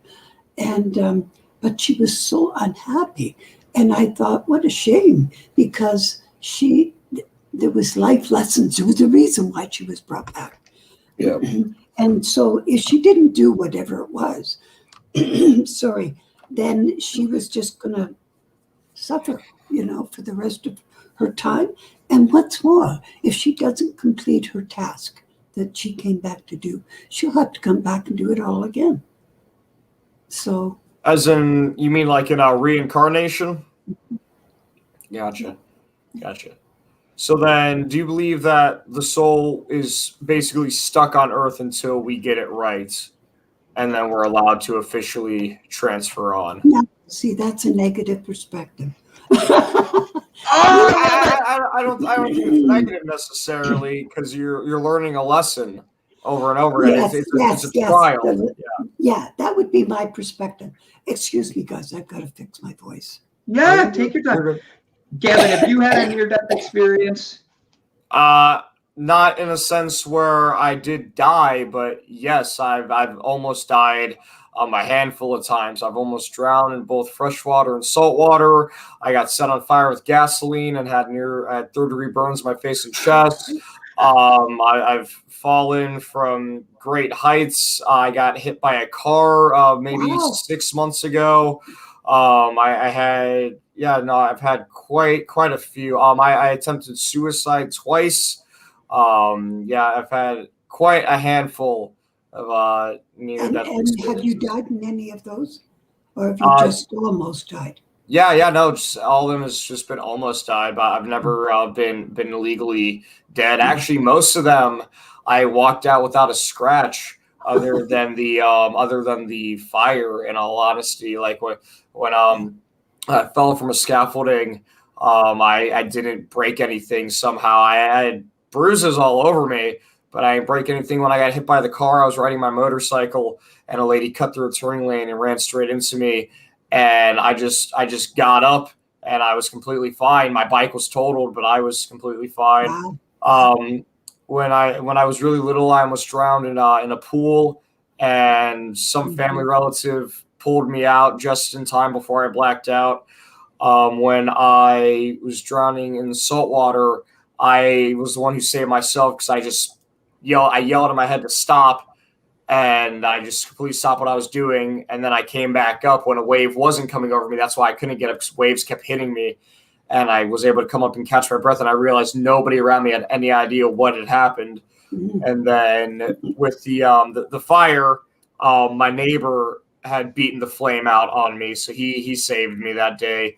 And then with the suicide, the first attempt was trying to hang myself in the closets, and I didn't want to break my neck. I just wanted to close off the blood flow, so that way I would just slowly slip away. And I remember actually with that one, I did nearly black out. Everything went completely dark, so it was just a little bit of light left, and then I felt like I had lost control of my body. Everything was completely numb. I couldn't feel anything. And I stood up. I undid the noose. I took it off from my neck. I made my bed. I ripped up the note. I laid down. And then I physically felt having control back over me. And I just laid there and I just cried for probably 30 minutes to an hour before I finally passed out, because it was extremely late at night. And that was quite an experience. Yeah. Wow. Yeah. And you know what that tells me? That you haven't done your chore, whatever it is that you've come here to do, because each one of us has something. Apparently not. Yeah. I'm basically invincible for right now. So that's cheers to that. And well, you ask about after people come back. That is one of the consequences, is that some people become daredevils because they know they're not going to die. So they'll try anything, okay, it's all right, I don't care. And even if they did physically die, they wouldn't care, because the soul continues on. So no, I definitely, I have no fear of death whatsoever. I lost that a very long time ago, and because of that, I'm very, very happy taking risk. With the fire incidents, I had PTSD for a while. Like if I smelled any kind of alcohol or gasoline, like very hard, it would freak me out. And so to get over that, I started doing fire eating. And what about you, Brandon? You said you've had 3 experiences, or were you being facetious? No, I gave the 3. I was using the 3 my parents used. The one Gavin and I were talking about earlier. I was cleaning the yard up for my parents to cut the grass, and I had this huge stick, and I threw it in the woods, and the way it hit a tree, it came back and it literally hit me in the nose. And it like smashed my nose in, and the doctor was like, a centimeter to the right or left, it would have gone through my eye and all that. He's like, you were like really lucky. Other ones are just like me being a dumb kid, or a dumb teenager, doing things you shouldn't do. And mine is, I've never seen the light. I can say that. I've seen myself be in situations that I shouldn't be in, and I had to reset myself. But then my question to you is actually going to be, with the passing and the going and all this stuff and coming back so that people haven't filled their purpose, how do you know when you're on the right path to fulfill your purpose? Actually, that's a good question, because I get that a lot. A lot of people want to know what their purpose is. I think we know because, okay, I'll back up one tiny bit. We are, in essence, soul. Soul is living this life. It's soul that's sitting here talking to you, and it's soul that eats and sleeps and goes to work and does all the things that we do. So that's all soul. And so what was the question? I really do.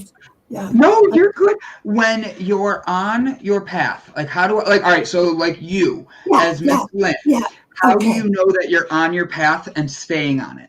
Okay, so because we're soul, the soul knows. We built this personality, and we think that the personality in is us and the ego and whatever. But actually, we're soul. And so the soul knows. So we are directed in the direction of where we're supposed to go, right from birth. So, for example, children who, not even prodigies. Let's just talk an ordinary person. You sort of like something more than you like the other things, the things that you really like to do. And that would be the direction that you should follow. A lot of people, sadly, wind up doing jobs that they absolutely hate because it's a job that brings money in. And so they feel like they're not being true to themselves because they really would rather do this. And the truth is, they should be doing that. They should, even if they're doing it part-time, even if it's a hobby, or I always wanted to be a writer. And I couldn't because I was busy writing kids and things like that. And so as soon as I was retired, bang, I wanted to get into writing right away. And I did. And you asked me about my children's book. I did. Yes, it's coming out in this summer, later on this summer. Probably August, or late July. And I don't have a date yet, obviously. And it's called Warple. And it teaches children that we're never alone, that we're always with, and it teaches about the oneness, but it does it in a way that is fun, just having fun. And it teaches about kindness is contagious, and that it can change a whole world. And it also talks about love is a power, is the most beautiful power in the world. Yeah. So that's what the book is. But it's about a boy who has an attitude and is grumpy and miserable, and ends up going to another world, and with these wonderful, warm, fuzzy creatures, and having an adventure and getting himself into all kinds of trouble, and yeah. So it's an adventure book. That sounds like a blast. Yeah. Let me show everybody your book, The Wonder of You, What the Near-Death Experience Tells You About Yourself. It's on Amazon. We shared the link. We're going to follow Lynn here. Oh, I need to sign in. Sign in. I don't have Brett's code for that, and my Prime benefits are on hold because I haven't paid them this month, mainly because I don't have Prime. But I followed you on here as well. Guys, this is Lynn's book. This way you see the cover of it. You're able to get the idea of what you're doing. You have a lot of really interesting stories. Now, does each chapter focus on being able to, like, another person's near-death experience, or is the whole book connect all the near-death experiences? Okay. The book that you just showed is the second edition. The first edition, which is not on the market right now, but it will come back onto the market. It was to talk about near-death experiences and what happened in the process, okay, of dying and so on. So that's what the first book was. This book has the same information in it, so you learn about what happens during death. But I've also brought in, because another interest of mine, and about around 35, 30, in my mid-30s somewhere, I became very interested in science and have followed science all these years. And so the second half of the book is an overview. It's not a deep science, but an overview of science, not very deep stuff. Anybody could read it, and how it links into our spirituality. Interesting. All right, so how does it link our spirituality? Can you elaborate on that? That's a big question. I know you can answer it though, because you have my attention. Like, I've been like sitting here on the edge of my seat the whole time. I'm like, you are phenomenal. So can you explain that a little bit? Because there are many religions around this world, and understanding love and compassion and all that is the main focus of religion. That's right. It's being empathetic, but having boundaries. And I think that a lot of people are looking for an understanding of life and the afterlife. and having what you have, I'd love. What is going to be the name of your children's book? We're being asked Well, that it's called, okay, it's called Warple. WORPPLE. And that's the name of this imaginary world that he goes to. Well, it's not imaginary, but this other world is called Warple.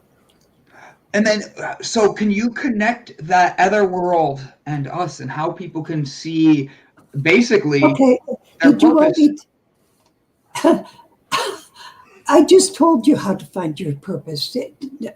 Oh, no. I'm sorry. I'm meaning the bigger picture with the afterlife and the Gavin, help me. I phrased it wrong, and I'm thrown off by Mama Gotti's purpose. No, you're good. You're good. So, well, you asked me how quantum physics plays into our spirituality. yeah. Yes. Basically, and I'm going to have a lot of scientists screaming at me because I'm saying it all wrong. You know, you have to say it exactly right. But anyway, yeah, scientists don't like me, but because they have found that quantum particles do very strange things, and the strange things that they do, they found out that our consciousness somehow is connected to these particles. And in actual fact, they do not exist until we need them. That's a true statement. I know that scientists will go, yeah, but sorry, guys. But so if, and we also found out through science that this universe is holographic, and that isn't like hypothetical. That's true. This is a holographic existence, and that's including us and our bodies and our brains and everything. So we're a hologram as well. Yep. So if we're holographic, what is this I that I call me? And those are the things that I answer in my next book, which is going to be called, it's finished. I just finished it. It's going to be called Your Quantum Consciousness. And I take step by step and show how it relates. So could you say that things like predictive dreams or deja vu would be a lag in synchronicity of your quantum selves? Well, okay. When you come to psychic abilities, I totally think that they are real. You know, there's no question. But what I think is that because we are all one, it makes perfect sense that when we're tuned into that oneness, that we can connect with each other and you know, feel each other's feelings and thoughts, and you know, so it depends on how connected we are with the oneness. And people like fellows or men and women who are the holy people of India, you know, the sadhus, or I'm not saying that right, sadhus, I think it is. Anyway, they know the future. They know, you know, all kinds of amazing things because they can tune in. Is there a way that anybody can tune in to their consciousness? Oh, yeah, sure. Oh, talk to me. Like, is it meditation, prayer? Is it yelling at Gavin? Like, how do I get that? Well, meditation is a big one. That'll do it for sure. There are also people who have taught themselves how to leave their body. Their souls leave, like astral projection. So there's OBEs, which happen, that's an out-of-body experience. They usually happen spontaneously, and they're very brief, and you're up there, and all of a sudden you're looking down at yourself, sitting at the table or whatever, and then the next minute, you know, you're right back in your body again. So it's a real fast little thing. Whereas astral projection is a long-term thing. People have taught themselves to leave their body. And I recommend Robert Monroe's books on that. And there's the Monroe Institute in Virginia. I think it's Virginia Beach.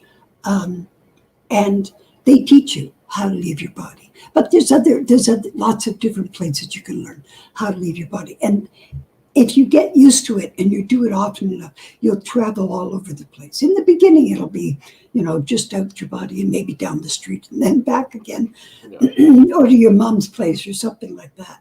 But after time, when you get comfortable with it, then you'll try different experiences.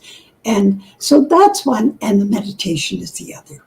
So how accurate is that astral projection? Like, is that just sort of putting yourself in a deep trance of illusion where you're seeing things that you've seen before in your head? Like, I'm very, very familiar with the layout of my house. So could I sit in this chair and then go around and see my house and it feels like I'm really there? Or is it in a sense where you are actually feeling the energy around you to the point where I could tell exactly where the dog is and what he's doing, and I could see that? Or where they have an experiment would be they could have a room where scientists are holding up a color and a number. Maybe it's blue and 3 and red and green. Yeah. The American Psychical Research Association, or I think that's what it's called, has all kinds of really good quality stuff. Like, they don't do Mickey Mouse stuff. Yeah. And that's one of the things that they do is research astral projection. But one of the obvious ones is, like you said, where you know something that you couldn't possibly know. Yes. You know what people are doing or where they are or what they're reading or wearing or whatever. Yeah. Is it dangerous to leave your body?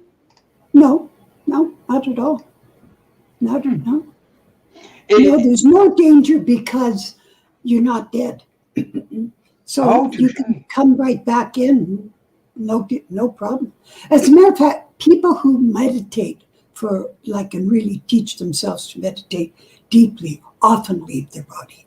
And gurus often leave their bodies, and they will travel all over the place out of their body.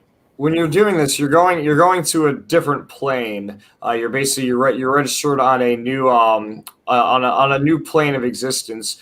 Is that your personal? Is that just you there? Or if Brandon and I were in the house together, both astral projecting, could I run into him in the kitchen?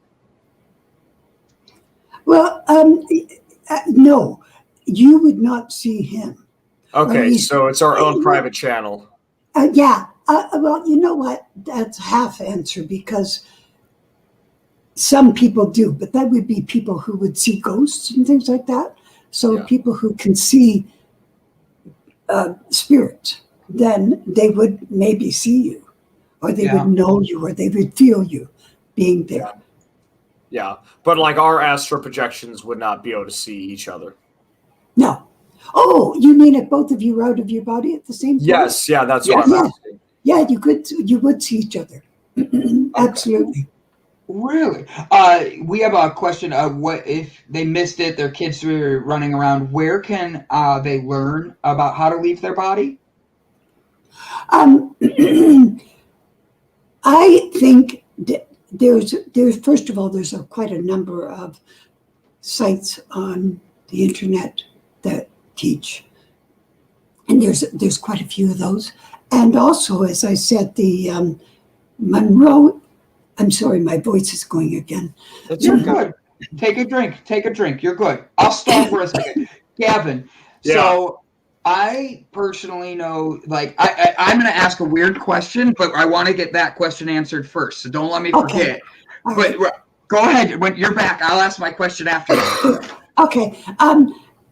Monroe Institute, which is in Virginia Beach, teaches how to leave your body. I don't know what their cost is or anything, but I know if you want to go to somewhere that's done it over and over and over and know what they're talking about. Yeah. Pets. Do pets play a role in your journey? I mean that as in, I'm someone who, like Gavin mentioned his near-death experiences. I've had things where I've attempted suicide and stuff, and it's just been very heavy and stuff.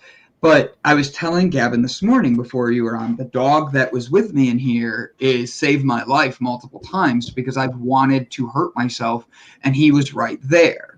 And just loved and compassion. And he had this like knowledge of like, nope, you're with me right now. You're good. Do pets play a role in that at all? Oh, yeah, absolutely. And you see your pet when you die. They're there. Like if your favorite pet has died before you, when you go, you'll see them. All of them? Because I have a lot. As many as you want. Oh, can I take some of my friends' pets that I liked more than they did? Have you seen the movie Soul, the new Disney movie that came out during 2020? Oh, yes, I did. Yes, yeah. What are your opinions on how they connected that with everything? Because it's a very unique movie. It's an outside-the-box thinking, and for Disney, it's out of their normal realm. What would you, if you've seen it, what were your thoughts on that, and how does it connect I think it's not bad. It's not bad. I mean, there's way more to it, but what they have is not bad.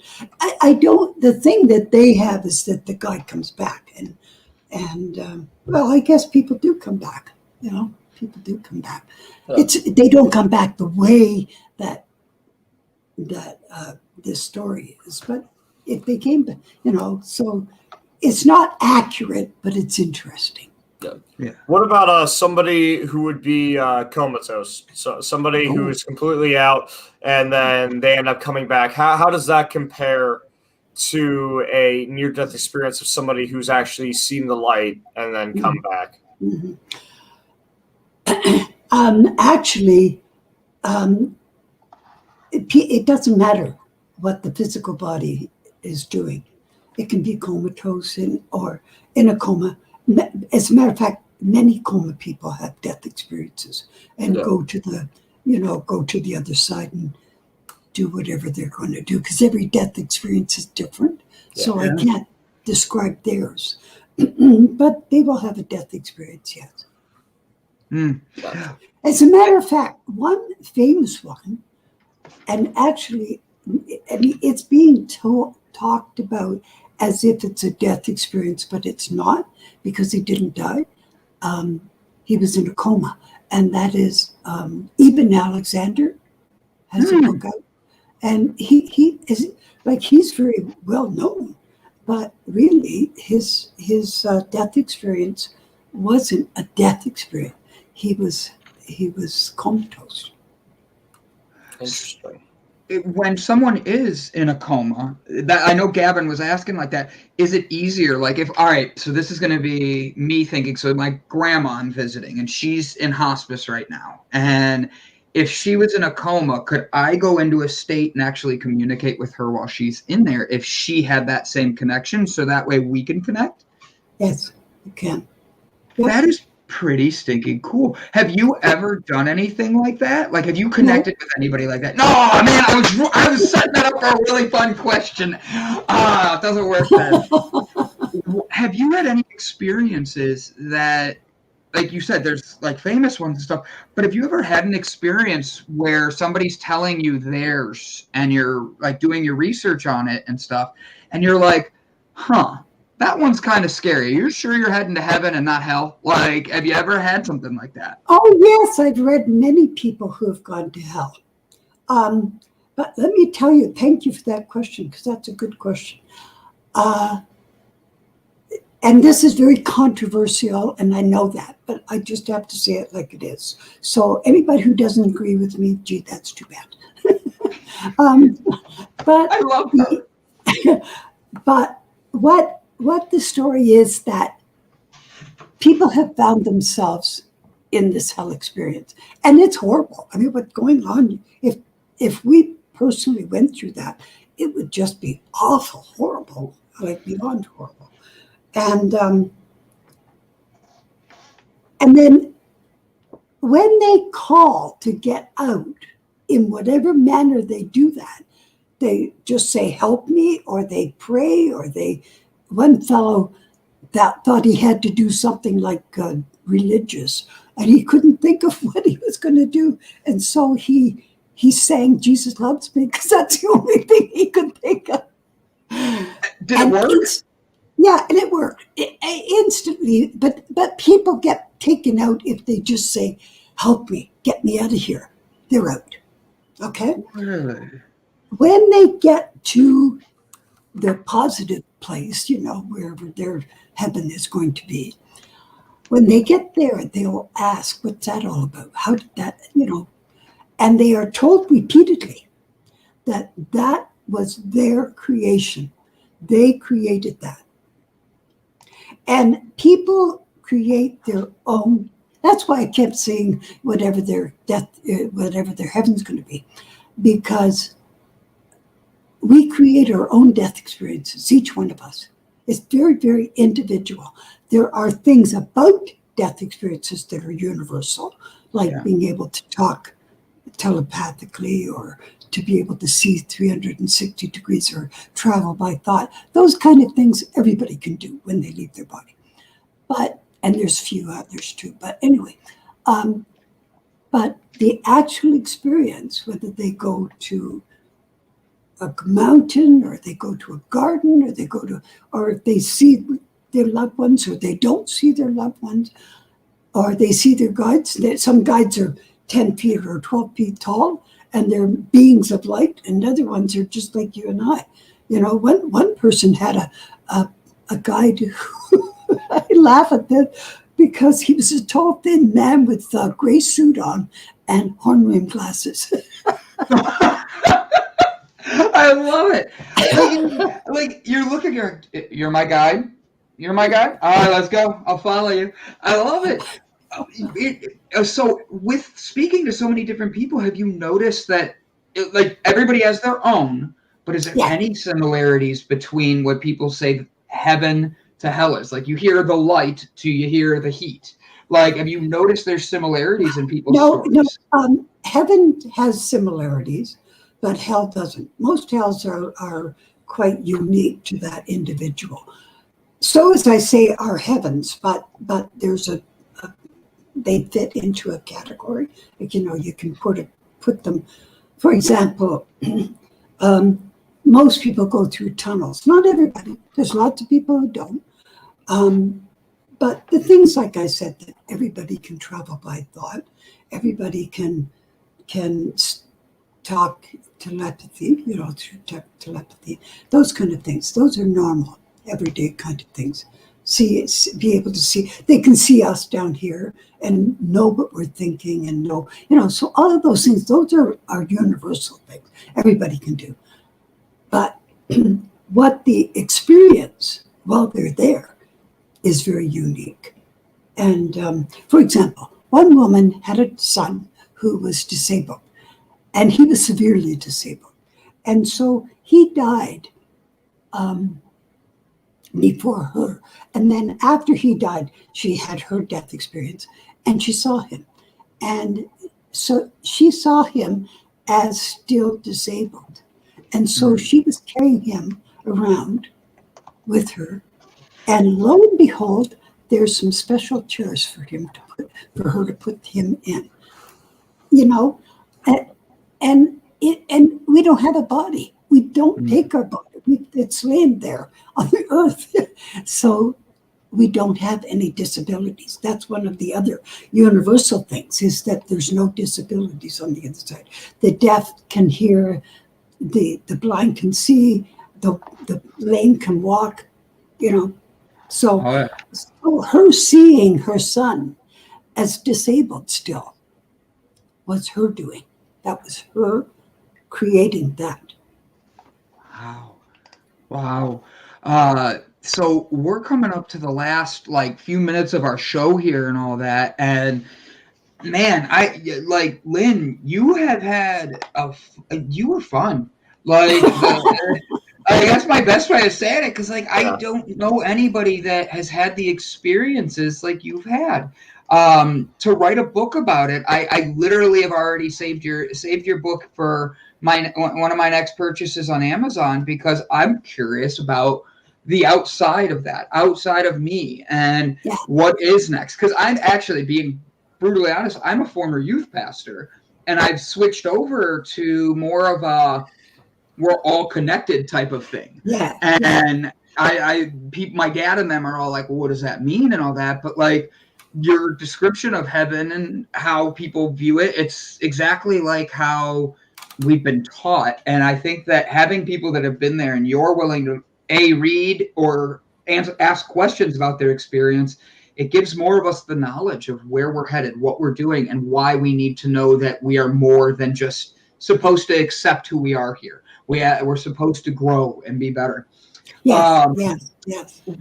So and you know what? Another thing you're supposed to do is just be, to experience life and to find joy. We're not supposed to suffer. No, we do that for ourselves. That's our creation, but that's not. I mean, God doesn't want us to suffer. That's not the deal. We are here to simply experience life and to enjoy and to, do the best that we can. And to love. I love it. She kind of just did what we usually do at the end without meaning to. That was awesome. So we give an ending of positivity. I was going to have Gavin do an example, but you just did it. You did a great job. Well, let me just say that my main focus is to help people see that they are magnificent, really truthfully magnificent, and they can accomplish anything they want to if they would just find that strength within. And it's there, but we get frightened and we shrink it. And we don't need to be frightened because it's there. That's phenomenally said. Like Gavin, she kind of did what we needed to do, what we do at the end. I don't know if I could say anything. I'm going to put it on you. Here, wait. Go ahead, Gavin. Yeah, that's fine. So what I would like to take away and give to everybody in this episode is don't fear death. You really shouldn't, because if you live a life where you are afraid of bad things happening, if you live a life where you're afraid of death, then you live a life of fear. If you take risks and you seize opportunities, if you go out and you experience the world, your time will come when it's supposed to come. Mm-hmm. Your time will come when your time is up. And in all honesty, there isn't anything you can do about it, and that really is okay. That is what makes life so beautiful, the fact that it's not forever. If you didn't have a deadline, then how much stuff would you realistically get done because you know that there's always tomorrow? The fact that there isn't always tomorrow gives you a reason to get things done today. Enjoy that. Very well said, buddy. Very well said. Stop looking for others to find your purpose. If you keep looking around and wanting the approval of everybody else around you, you're never going to know what your true destiny is supposed to be, because you're looking for your destiny through others. Love yourself first and know who you are. Guys, what a great episode. Go give Lynn a follow. I put her website up here. And go purchase her book on Amazon, guys. She's an amazing individual. Lynn, I'm going to give you a chance. Any final words to give everybody, to send everybody off to today? Yeah, one more, and that is that the power that the source uses to create with is love. And so we are love power. That's our being. So, yeah, that's it. I love it. Guys, go buy her book. Go give her some love. Give her some appreciation. And find your best you. Guys, we'll see you tomorrow morning. This was Java Delight, the morning show that gives you a shot of Java with a little bit of delight.